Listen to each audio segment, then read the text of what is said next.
अस्सलाम वालेकुम एवरीवन। एक नई वीडियो के साथ मेरे यूट्यूब चैनल पर आप सबको खुशामदीद। आज की हमारी इस वीडियो का टॉपिक है पर्सनालिटी डिसऑर्डर्स। पर्सनालिटी ये लफ्ज़ आपने काफ़ी बार सुना होगा, जिसे कि उर्दू में शख्सियत भी कहते हैं। डिसऑर्डर्स मतलब बीमारियां। अगर हम तारुफ की बात करते हैं, शख्सियत एक इंसान की शख्सियत में उसकी सोच, एहसासात, सलूक, रवैया वगैरह आ जाता है। वो सोचता कैसे है, उसका हुस्न सलूक कैसा है, यानी वो दूसरों के साथ कैसा बिहेव करता है, ये सब मिलकर इंसान की शख्सियत को तश्कील देते हैं। इसमें इंसान के समाजी, जहनी, जिस्मानी, रूहानी पहलू सभी आ जाते हैं, बिकॉज ये सब पहलू मिलकर इंसान की शख्सियत की अक्कासी करते हैं। जनरली स्पीकिंग, अगर हम अपने इर्द गिर्द शख्सियत को देखते हैं या पर्सनालिटीज को देखते हैं, तो कुछ लोग ऐसे होते हैं जिन्हें घुलना मिलना बहुत ज्यादा पसंद होता है, कुछ को खामोश रहना पसंद होता है, कुछ को अकेले रहना पसंद होता है, और कुछ लोग ऐसे होते हैं जो बहुत ज्यादा अग्रेसिव नेचर के होते हैं, कुछ के एक्सप्रेशंस ऐसे होते हैं जिन्हें देख के खौफ आ रहा होता है। यानी हर इंसान की जो पर्सनैलिटी है वो एक दूसरे से डिफर कर रही होती है, और बाय बर्थ इंसान के अंदर, या फिर अगर हम पर्सनैलिटी डिसऑर्डर्स या किसी भी डिसऑर्डर की बात करते हैं तो उसमें कुछ बायोलॉजिकल, साइकोलॉजिकल और सोशल फैक्टर्स आ जाते हैं। बायोलॉजिकल फैक्टर्स यानी कुछ ऐसे इनेट करैक्टरिस्टिक्स जो इंसान अपने वालिदैन से जो खसूसियात बच्चों में मुंतकिल होती हैं, यानी कोई जेनेटिक मेकअप वगैरह इसमें आ जाता है। साइकोलॉजिकल फैक्टर्स यानी बाय बर्थ या बाय नेचर ही इंसान की जो शख्सियत है वो ऐसी है। सोशल फैक्टर्स यानी कुछ ऐसे माहौलियाती अवामिल जो इंसान की शख्सियत को बनाते हैं। फॉर एग्जाम्पल, पैदाइश से लेकर बाय बर्थ, पैदाइश से लेकर जो लाइफ स्टेजेस स्टार्ट हो जाती हैं, लाइक चाइल्डहुड, एडोलिसेंस, अडल्टहुड वगैरह, इसमें इंसान जो है वो अपने इन्वायरमेंट से काफी कुछ सीख रहा होता है, ऑब्जर्व कर रहा होता है, और उसके मुताबिक यानी उसके इन्वायरमेंटल फैक्टर्स के मुताबिक उसकी शख्सियत जो है वो डिवेलप हो जाती है। अक्सर औकात देखा होगा कि अगर किसी के घर का एनवायरनमेंट अनस्टेबल है, अग्रेसिव है, स्ट्रेसफुल है, तो उसका जो बच्चों की पर्सनालिटी पे असर होता है वो भी उसी तरीके से असरात मुरतब होते हैं। किसी भी इंसान की जो पर्सनालिटी या शख्सियत होती है वो एक बीमारी की सूरत तब इख्तियार करती है जब उसके बिहेवियरल पैटर्न्स, यानी कि वो दूसरों के साथ कैसा बिहेव कर रहा है, उसका रवैया कैसा है, जब उसका रवैया उसकी डेली लाइफ को डिस्टर्ब कर रहा हो, उसके उस रवैये की वजह से उसकी अपनी ज़ात को नुकसान पहुंच रहा हो या उसके साथ रहने वाले लोगों को नुकसान पहुंच रहा हो।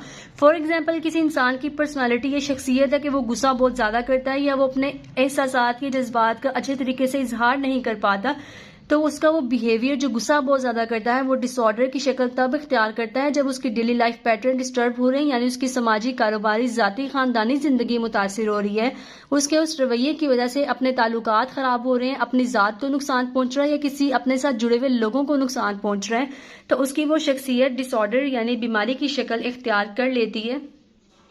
नफ्सियात की दुनिया में साइकोलॉजी या साइकेट्री के मुताबिक कौन सी ऐसी पर्सनालिटीज होती हैं जो इंसान को डिसऑर्डर्स की तरफ लेके जाती हैं, तो उसमें सबसे पहले आ जाता है पैरानॉइड पर्सनालिटी।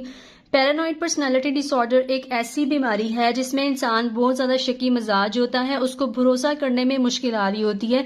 यानी अगर वो किसी भी क्लोज रिलेशनशिप में है, कोई मैरिटल रिलेशंस है, कोई बिजनेस टर्म्स एंड कंडीशंस हैं, तो उस इंसान को जो पैरानॉइड पर्सनालिटी के साथ होता है उसको अपने पार्टनर के ऊपर बहुत ज्यादा शक होता है कि ये मुझे छोड़कर ना चला जाए, ये मुझे डिसीव ना कर रहा हो, ये मुझे चीट ना कर रहा हो, मुझे धोखा देने की कोशिश ना कर रहा हो। मतलब कि जो पैरानॉइड पर्सनालिटी डिसऑर्डर है उसमें सस्पिशियसनेस बहुत ज्यादा होती है और डिस्ट्रस्ट बहुत ज्यादा होता है। स्किज़ॉइड पर्सनालिटी डिसऑर्डर में स्किज़ॉइड एक ऐसी शख्सियत है जिसमें इंसान अकेला रहना पसंद करता है, डिटैचमेंट फ्रॉम सोशल रिलेशनशिप्स, मतलब कि अपने करीबी ताल्लुकात से खुश नहीं होता, क्लोज फ्रेंड्स नहीं होते, कोल्ड एक्सप्रेशंस ऑफ इमोशंस, मतलब कि जो उसके इमोशंस या जो उसके जज्बात होते हैं वो उनको अच्छे तरीके से एक्सप्रेस नहीं कर पा रहा होता है। अगर वो इंसान खुश है तो आप उसका फेस या उसके एक्सप्रेशंस देखकर नहीं बता सकते कि वो खुश है। स्किज़ोटिपल पर्सनालिटी डिसऑर्डर या स्किज़ोटिपल पर्सनालिटी शख्सियत एक ऐसी शख्सियत है जिसमें क्लाइंट की या फिर जो वो शख्स होता है उसकी परसेप्चुअल डिस्टॉर्शंस बहुत ज्यादा होती हैं, यानी आइडियाज ऑफ रेफरेंस होते हैं। फॉर एग्जांपल, वो किसी जगह पर गए हैं, किसी के घर गए हैं, किसी मॉल वगैरह में गए हैं, दो लोग बैठे आपस में बात कर रहे हैं, तो स्किज़ोटिपल पर्सनालिटी के साथ उस शख्स को ये लगता है कि ये दोनों जो लोग बैठे हैं ये मेरे बारे में बात कर रहे हैं। डिस्कम्फर्ट इन क्लोज रिलेशनशिप्स, यानी कि जो उसके क्लोज रिलेशनशिप्स होते हैं उसमें एक्यूट डिस्कम्फर्ट मौजूद होता है। इसेंट्रिसिटीज ऑफ बिहेवियर ऐसी चीज की मौजूदगी का इजहार करते हैं जो वहां पर मौजूद नहीं होती। हिस्ट्रियोनिक पर्सनालिटी डिसऑर्डर या हिस्ट्रियोनिक पर्सनालिटी एक ऐसा पर्सनालिटी डिसऑर्डर है जिसमें इंसान अटेंशन सीकिंग के लिए कोई ना कोई ऐसा काम कर देता है, यानी तवज्जो हासिल करने के लिए कोई ऐसी बात कर देता है, कोई ऐसा काम कर देता है जिसपे वो चाह रहा होता है कि उसको अटेंशन मिले, उसको तवज्जो हासिल हो अपनी फैमिली की, सोशल सर्कल की। और हिस्ट्रियोनिक पर्सनालिटी के साथ जो लोग होते हैं उनके इमोशंस जो हैं वो बहुत ज़्यादा हाई होते हैं, मतलब एक्सेसिव इमोशनैलिटी जो है वो इनके अंदर मौजूद होती है। नार्सिसिस्टिक पर्सनालिटी डिसऑर्डर एक ऐसी बीमारी है जिसमें इंसान बहुत ज़्यादा अनापरस्त हो जाता है, यानी उसे अपनी ज़ात के अलावा कोई दुनिया का मुफाद उसे नज़र नहीं आ रहा होता। ग्रैंडियोसिटी बहुत ज़्यादा होती है, यानी अना का जो फैक्टर है वो बहुत ज़्यादा होता है। नीड फॉर एडमायरेशन, यानी वो इंसान चाह रहा होता है कि सब लोग उसकी तारीफ करें, मतलब उसने कोई काम किया है नहीं किया। नार्सिसिस्टिक पर्सनालिटी के साथ वो नीड फॉर एडमायरेशन में होता है कि सब लोग मुझे एडमायर करें, मेरे काम को सराहें, मेरे नाम को सराहें। लैक ऑफ एम्पैथी, यानी उसके अंदर कोई भी जज्बात उस तरीके से मौजूद नहीं होते दूसरों के लिए। क्योंकि एंटी सोशल पर्सनालिटी डिसऑर्डर या एंटी सोशल पर्सनालिटी एक ऐसी शख्सियत है जिसमें इंसान को जो मुआशरे के रूल्स एंड रेगुलेशंस हैं, इखलाकियात हैं, नॉर्म्स एंड वैल्यूज हैं, उनको डिस्ट्रॉय करके, वायलेट करके कोई फर्क नहीं पड़ता। कवानीन की खिलाफ वर्जी करते हैं, यानी अनलॉफुल एक्ट्स करते हैं, किसी का मर्डर कर दिया, दूसरों के हकूक को सलब करते हैं, यानी उनको इस बात से कोई फर्क नहीं पड़ रहा होता कि मेरे इस एक्शन से दूसरों को नुकसान क्या होगा या दूसरों के जो राइट्स हैं वो किस तरीके से वायलेट होंगे। एंटी सोशल पर्सनैलिटी में अनलॉफुल एक्ट्स होते हैं और वायलेशन ऑफ राइट्स होता है। Obsessive compulsive personality disorder. Obsessive compulsive personality एक ऐसी शख्सियत होती है जिसमें इंसान को एक ही सोच बार बार आ रही होती है, यानी वो अपने जो दिन का पूरा एक हिस्सा होता है वो अपनी किसी भी एक थॉट के बारे में सोच के गुजार देता है। कंपल्सिव बिहेवियर, यानी उस थॉट्स पे बार बार एक्ट करना, यानी कोई ऐसा काम करना जो वो बार बार कर रहा है, एक ही बात को बार बार रिपीट कर रहा है, बार बार उठ के दरवाजे चेक कर रहा है लॉक लगा है कि नहीं, बार बार अपनी बाइक के ताले को चेक कर रहा है कि मैंने ठीक तरीके से लगाया है या नहीं। ऑब्सेशंस, यानी कोई एक इवेंट हुआ है उसके बारे में इतना ज्यादा सोच विचार करना कि दिन का जो पूरा एक हिस्सा है वो उसकी ऑब्सेशंस पे, उसकी थॉट्स पे या एक सोचने के अमल पर गुजर रहा है। सो जो ऑब्सेसिव कंपल्सिव पर्सनालिटी डिसऑर्डर्स के साथ होते हैं उनके अंदर परफेक्शनिज्म बहुत ज्यादा होता है, यानी कि वो चाह रहे होते हैं कि वो जो भी काम करें वो बिल्कुल परफेक्ट हो, यानी उसके अंदर कोई गलती की गुंजाइश बाकी ना हो। और जो परफेक्शनिस्ट पर्सनालिटी अप्रोच के साथ होते हैं उनको परफेक्शनिज्म बहुत ज्यादा पसंद होती है और वो काम में कोई भी गलती कुताही को बर्दाश्त नहीं करते। ऑर्डरलीनेस, यानी हर चीज को बहुत ज्यादा अरेंज कर करके रख रहे होते हैं, मतलब एक दफा घर की सफाई कर दी, तसल्ली नहीं मिल रही, बार बार सफाई करनी है। अलमारी के कपड़े बिल्कुल अरेंज करके रखे हुए हैं बट तसल्ली नहीं हो रही, वो सारे कपड़े निकालने हैं, दोबारा तय लगा के उसको रखना है। ऑर्डरलीनेस मतलब कि चीजों को बार बार अरेंज करके रखना।